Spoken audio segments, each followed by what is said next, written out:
Hi, Sandra here from Create in Spain, and today I'm going to show you a little trick with embossed sentiments.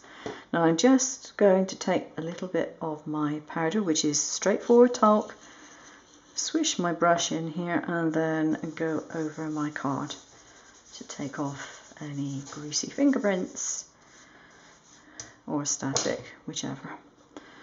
Okay, so that's that bit done. Now, we're all familiar with the idea of stamping sentiments, and I have a sentiment to stamp, and it's one of my homemade stamps, and I'm just going to put a piece of felt underneath my card to do my stamping. And I'm going to use a clear embossing ink to stamp a word in the middle.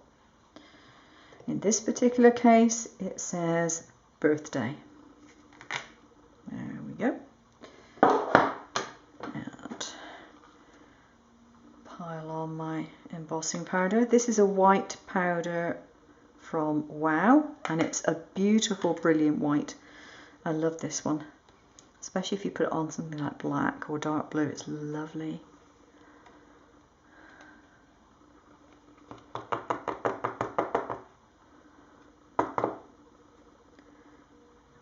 Bit straight just there.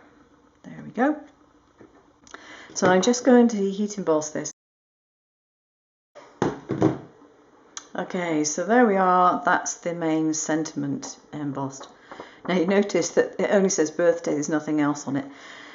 How often have you wanted to make an embossed sentiment for a card and found you didn't have quite the right sentiment?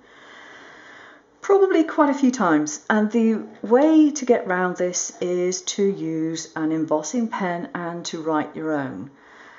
If you're really terrified of that, then go get yourself one of the children's stamp sets. You know, the thing where you have a little plastic holder and you have the individual letters to put in, and use one of those. But if you're happy enough to use your own writing or your own printing, then there are alternatives. This is an embossing pen that I got with my heat gun, and it's okay. It has a chisel tip and it has a finer tip, but it's not a really fine tip. Okay.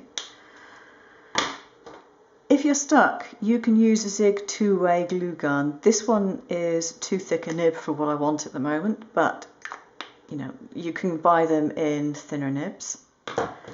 Again, you can get a quickie glue stick, or a quickie glue pen I should say, it's not a stick, and that will do a reasonable job.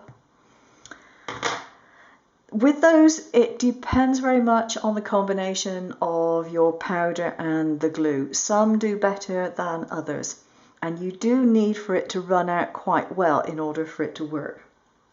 If it's slightly dry, then it doesn't work too well. The other alternative is to make your own. This was one of a set of very cheap felt tips for children, and all I did was I took it all to pieces and I used a drinking straw inside, put some kitchen foam, I think it was, on the inside of here, and soaked it in glycerin, and that works quite well. But again, this is a chunky one. So for my fine ones, I have these. Now you may recognize these as Sakura pens. At least they used to be Sakura pens. But the great thing about Sakura pens is that they do come apart easily. All you have is a nib to take out and the ink tube, and then that's it. And they simply pull out with a pair of pliers. If you find your nib is completely bunged up, then I suggest, if you have one, use an ultrasonic cleaner and just shove it in that for 10 minutes with some soapy water, and that will certainly help clean the nib out. If you have one that won't write because the nib is no longer moving freely, then give it up. That's not going to work. You want one that will still actually move, and you can tell when they don't move. If you just put some water through it and you still can't get any writing out, then your nib is probably bunged up. And you generally will find that the very tip of it, when they're working, they will actually press in just a little bit. You can feel some movement on the tip when you touch it. And if you can feel that, then it will work. So all I did was I filled it with some glycerin, which I tinted with various colour watercolour inks or watercolour liquid paint. It is it's purely liquid. It doesn't have any granular pigmentation in it, because you don't want anything which has got granules in it to go into your pen. So I've got one which is tinted a very, very pale lilac, one which is for dark lines, and basically I can just put a clear embossing powder over this and it'll be fine. And I have one in pink. Now the reason to tint it, solely so you can see it a little easier. So it depends on how many of these you actually want, whether you want to use them with clear embossing powder or coloured embossing powder, and what colour your embossing powder is going to be, as to how much tint you want to put in it. But you can choose to put a lot in or not, as you so wish. So I'll just demonstrate how well this works, and so you can see it, I'm going to use this dark one. Now I hasten to add, I wouldn't normally use this colour with a white embossing powder. So I'm going to write happy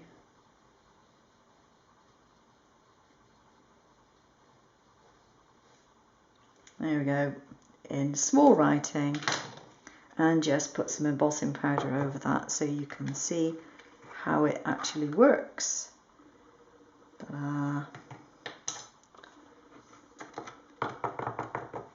There we are, and I'll put the heat gun on for a second.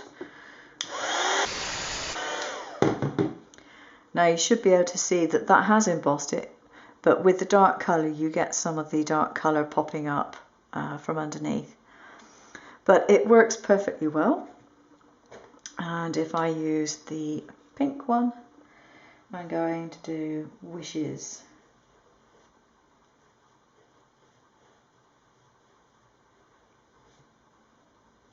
Underneath, so you can't see that so easily, which is why I used the black. And there we go, you can see it's hung on to the embossing powder perfectly.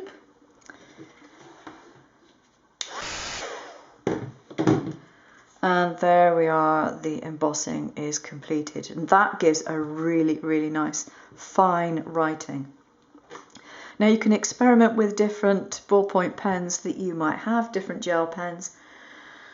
But I said I use the Sakura ones partly because they've given up working anyway, and partly because they're very easy to dismantle and relatively simple to clean out.